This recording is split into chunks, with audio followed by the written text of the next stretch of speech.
Hello students, स्वागत है आपका गुलेर स्टडी पॉइंट क्लासेस में। मैं Shivam Sharma. Students, class 10th का जो चैप्टर नंबर 8 है मैथ्स का, यानी ट्रिग्नोमेट्री, उसकी एक्सरसाइज नंबर 8.2 पे हम डिस्कस करेंगे। उसका जो फर्स्ट क्वेश्चन है, इवैल्यूएट द फॉलोइंग, इसको मैं आपको बिल्कुल इजी वे में समझा दूंगा, जिससे आपको अच्छे से क्लियर हो जाए कि इन क्वेश्चन में हमें करना क्या है, कहाँ पे हमें क्वेश्चन को किस तरीके से सोल्व करना है। सारा डाउट्स आपका मैं क्लियर करूँगा। इससे पहले जो इसमें जो आपका ट्रिग्नोमेट्री रेशियो टेबल जो यूज़ होता है, उसके लिए मैंने बेस्ट वीडियो पहले से ही यूट्यूब पर अपने चैनल पर अपलोड किया हुआ है, तो आप उसकी ट्रिक देख सकते हैं कैसे कैसे आपको टेबल को याद करना है, कैसे कैसे आपको sin 30, sin 45 या tan 45 किसी भी रेशोज़ की वैल्यू अगर आपको याद करनी है तो आप उसे कैसे याद करेंगे, सारा आप इस वीडियो में देख सकते हैं। उसका लिंक जो है इस वीडियो के डिस्क्रिप्शन में आपको मिल जाएगा, तो आप आसानी से उसमें जाके देख लीजिएगा टेबल याद करने की शॉर्ट मेथड क्या रहेगा और फटाफट आप उस टेबल को कैसे याद करेंगे। तो आइए वीडियो को स्टार्ट कर लेते हैं, ज़्यादा टाइम वेस्ट नहीं करेंगे। ठीक है, चैनल पे नहीं है तो चैनल को सब्सक्राइब आप जरूर कर लेना और बेल आइकन को प्रेस कर लेना, ताकि आपको इस तरीके का लेटेस्ट अपडेट मिलता रहे। तो आप देखेंगे क्वेश्चन नंबर फर्स्ट में आप देखेंगे sin 60 cos 30 plus sin 30 cos 60। इसको आपको कहना है इवेल्यूएट करना है। तो सबसे पहले आपको ट्रिग्नोमेट्री रेशियोज़ याद होने चाहिए कि आप इनको कैसे सोल्व करेंगे।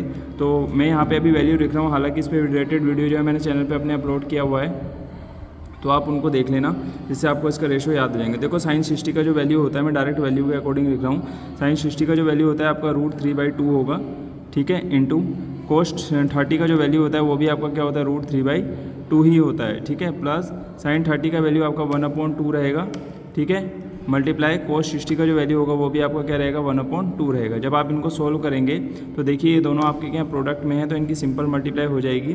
√3 की जब आप √3 से मल्टीप्लाई करेंगे तो रूट से रूट कैंसिल हो जाएगा, आपका ओनली यहाँ पे 3 आएगा। ये आप छोटी क्लासेस में पढ़ चुके होंगे, 9th 8th में सिखाई जाने वाली चीज़ें हैं, क्योंकि कभी भी आप रूट वाले नंबर से मल्टीप्लाई करते हैं तो उसमें रूट कैंसिल हो जाता है। किस कंडीशन में, जब आपके रूट में दोनों नंबर आपके क्या हों, सेम हों, ठीक है, बोथ नंबर आर सेम, तो रूट से रूट आपका कैंसिल हो जाता है, वही नंबर आ जाता है जो आपका रूट के अंदर आपका होगा, ठीक है। देखिए 2 से 2 की मल्टीप्लाई आप करेंगे, कितना आएगा आपका 4 आ जाएगा यहाँ पे, और 1 की 1 से मल्टीप्लाई होगी आपका 1 आएगा, और 2 2 से आपका कितना हो जाएगा, 4 हो जाएगा। क्लियर है आपका। यहाँ पे देखेंगे आप, आपके डिनोमिनेटर सेम है, दोनों के डिनोमिनेटर सेम है, तो डिनोमिनेटर आपका क्या आएगा, 4 आ जाएगा, और ऊपर वाले नंबर को आप एज इट इज़ आप ऐसे ही प्लस कर देंगे, तो 4/4 आपका क्या आ जाएगा, यहाँ पे 1 आ जाएगा। क्लियर हो गया। फर्स्ट क्वेश्चन आप देखिए हमने कितने अच्छे तरीके से सोल्व कर लिया। अब सेकंड क्वेश्चन की मैं बात करूँगा। सेकंड क्वेश्चन का सॉल्यूशन आप देखेंगे, 2 tan square 45 plus cos square 30 minus sin square 60। तो इसको मैं इजी तरीके से सोल्व कर देता हूँ। देखेंगे आप 2 इंटू 10 45 की जो वैल्यू होती है आपकी 1 होती है, तो 45 का वैल्यू 1 ले लिया, और यहाँ पे स्क्वायर की फॉर्म में, तो इसका स्क्वायर हम लगा लेंगे, प्लस cos स्क्वायर 30। cos 30 की वैल्यू मैंने अभी आपको बताई क्या होगी, √3/2 का होल स्क्वायर, ठीक है, माइनस sin स्क्वायर 60 का वैल्यू क्या जाएगा, √3/2 का होल स्क्वायर। क्लियर है। अब आप यहाँ देख सकते हैं, चाहे तो आप इसको सोल्व करके कट कर लें, और डायरेक्ट आप कट करना चाहें तो भी कट हो जाएगा, क्योंकि बोथ आर सेम, एक नेगेटिव है और एक पॉजिटिव है, तो ये आपस में यहीं पे कैंसिल हो जाएंगे। अगर आप इसे सोल्व करके करना चाहते हैं तो भी ये वैसे भी कैंसिल हो जाएंगे, ठीक है। मैं सोल्व करके ही बता देता हूँ। ठीक है, 2 × 1 प्लस, अब जब √3 का आप स्क्वायर करेंगे तो क्या आएगा, 3 आ जाएगा, क्योंकि स्क्वायर से रूट कैंसिल, 2 3 जा 4, 2 2 जा कितना हो जाएगा, 2 2 जा 4 हो जाएगा आपके यहाँ। 2 का जब स्क्वायर करेंगे तो आपको 4 आएगा, माइनस यहाँ पे भी स्क्वायर से रूट कैंसिल होगा, आपका 3 आएगा, और 2 का जब स्क्वायर आप करेंगे तो 4 आ जाएगा आपका। फिर इससे आप ऐसे भी कैंसिल कर सकते हैं, या डायरेक्ट आप यहाँ पे भी कैंसिल कर दें, तो कोई दिक्कत आपकी नहीं रहेगी। 2 1 जा आपका 2, आपका इसका आंसर कितना आ जाएगा, 2 आ जाएगा, ठीक है। सो आप देखेंगे आप थर्ड पार्ट में आप देखेंगे क्या करना है, ठीक है। तो आप यहाँ देखेंगे सॉल्यूशन जब हम करेंगे तो वैल्यू के लिए मैंने आपको बता रखा है, टेबल आप देख लेंगे।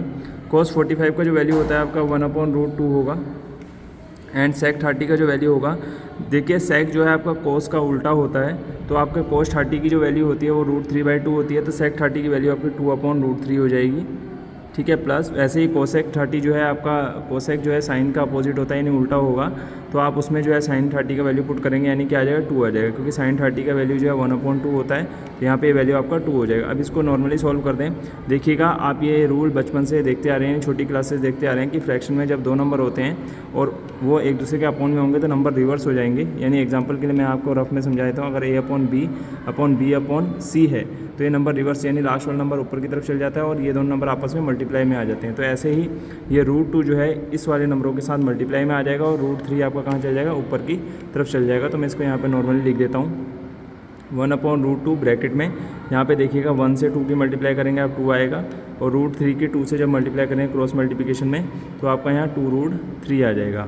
और बाद में जब √3 की 1 से मल्टीप्लाई होगी तो अपॉन में √3 आएगा, और इसके बाद ये रिवर्स होने के बाद कहाँ चल जाएगा, ऊपर की तरफ। तो यहाँ पे क्या आ जाएगा, √3 अपॉन √2 ब्रैकेट में 2 + 2 √3 आपका यहाँ पे आ जाएगा। ठीक है, अब आगे देखिएगा, √3 को आप ऐसे ही रहने दीजिए, √2 के अंदर मल्टीप्लाई कर दीजिए तो ये बन जाएगा 2√2 प्लस, देखो √2 की 2 से मल्टीप्लाई नहीं होगी पर √3 वाले से हो जाएगी।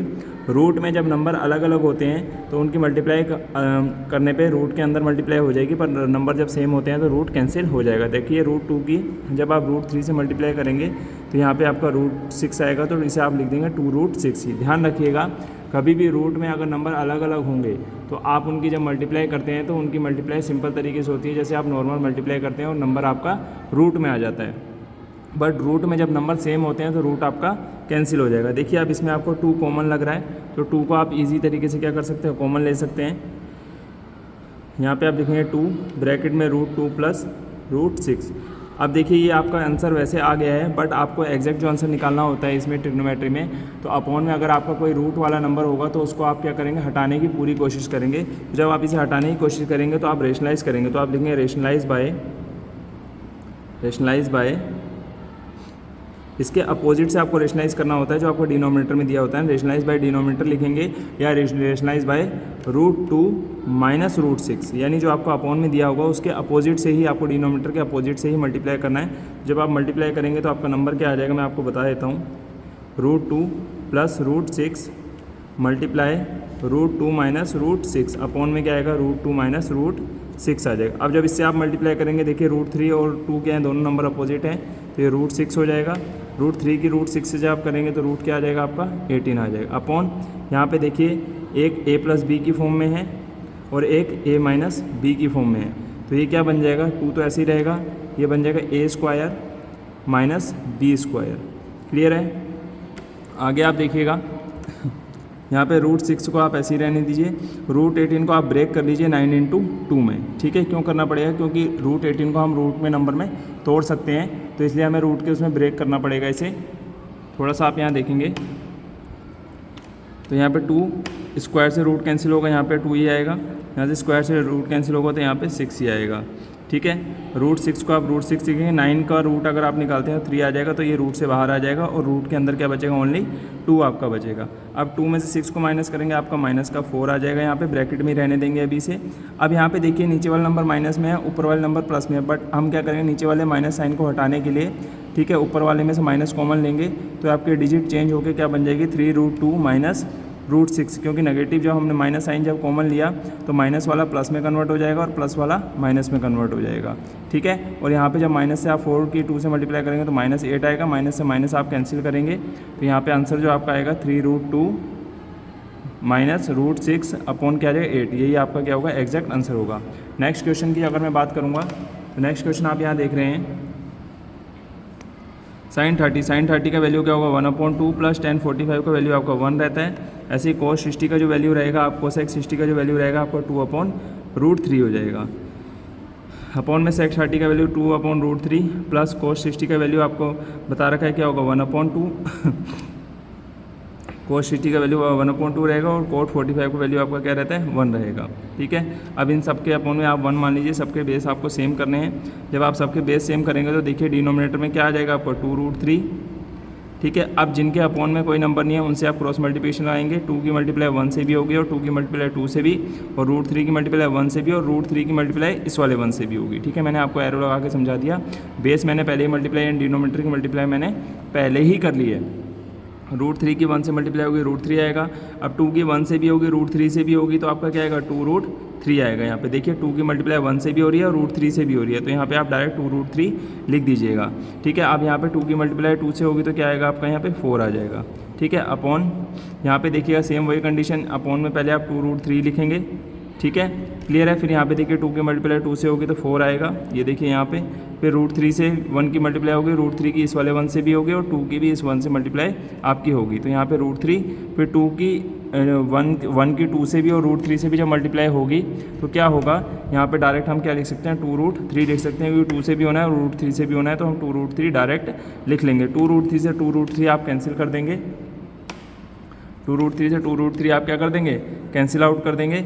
यहाँ पे आपका जो नंबर बचेगा देखो 2√3 यहाँ पे है, फिर उसमें 1√3 आप और प्लस करेंगे तो आपका 3√3 माइनस 4 अपॉन यहाँ पे देखिए √3 में 2√3 प्लस करेंगे तो आपका क्या आएगा 3√3 आपका यहाँ पे आ जाएगा। अब देखिए अभी मैंने आपसे बात की थी कि जब आपका अपॉन में क्या आ जाए रूट वाला नंबर आ जाए तो आपको उसको हटाना होता है, तो फिर आप रेशनलाइज करेंगे दोबारा से, रेशनलाइज बाई इसके अपोजिट से एंड डिनोमीटर के अपोजिट से, तो 4 माइनस 3√3 से आप क्या कर देंगे यहाँ पे रेशनलाइज कर देंगे। तो जब आप रेशनलाइज करेंगे तो 3√3 माइनस 4 अपॉन 4 प्लस 3√3 मल्टीप्लाई क्या आ जाएगा 4 माइनस 3√3 अपॉन 4 प्लस 3√3। अब यहाँ पे आप सिंपल तरीके से अगर इसे समझेंगे तो यहाँ पे देखिए 3√3 आपका क्या है पॉजिटिव है और 4 आपका पॉजिटिव है, इन दोनों की मल्टीप्लाई करेंगे तो आपका 12√3 माइनस फिर 3 की 3 से करेंगे तो 9 और √3 की √3 से जब मल्टीप्लाई होगी तो वो कैंसिल हो जाएगा, तो आ जाएगा 9 × 3। यहाँ पे मैं पूरा अच्छे से लिख दूँ, -4 की जब 4 से मल्टीप्लाई होगी तो -16 माइनस माइनस प्लस, तो आपका यहाँ आ जाएगा 12√3 सॉरी, ठीक है। अपॉन में देखिए ये ए यहाँ पे माइनस लिखना है, सॉरी प्लस में लिख दिया मैंने, यहाँ पे a प्लस बी और a माइनस बी की फॉर्म में आएगा, ठीक है। तो यहाँ पे क्या हो जाएगा 4 का स्क्वायर माइनस 3√3 का होल स्क्वायर, ठीक है। अब जब इसको आप सॉल्व करेंगे 12 + 12 आपका कितना होगा 24√3, ठीक है। 9 × 3 = 27 माइनस 16 अपॉन 4 का स्क्वायर आपका 16 आता है, यहाँ स्क्वायर से रूट कैंसिल होगा, 3 का स्क्वायर 9 एंड रूट्स कैंसिल होने पे यहाँ बचेगा 3। उसके बाद जब आप इनको ऐड करेंगे तो आपका 24√3 माइनस 43 आपका आ जाएगा प्लस करने पे, क्लियर है। यहाँ पे 16 माइनस 27। जब आप इसको एग्जैक्ट सॉल्व करेंगे तो नीचे वाले नंबर में आपको देखिए माइनस आने वाला है, तो आप पहले ही इसमें से क्या करेंगे ऊपर वाले में से माइनस कॉमन ले लीजिए, 43 माइनस 24√3 आ जाएगा, क्योंकि नेगेटिव वाला पॉजिटिव में, पॉजिटिव वाला नेगेटिव में कन्वर्ट हो जाएगा। 16 माइनस 27 क्या आएगा माइनस का 11, माइनस से माइनस आप कैंसिल कर देंगे, आपका जो यहाँ पे एग्जैक्ट आंसर बचेगा वो बचेगा 43 माइनस 24√3 एंड अपॉन में 11, ये आपका एग्जैक्ट आंसर आ जाए। इसका लास्ट पार्ट जो है नेक्स्ट वीडियो में आपको करवाएंगे। मिलते हैं नेक्स्ट वीडियो के साथ, थैंक यू।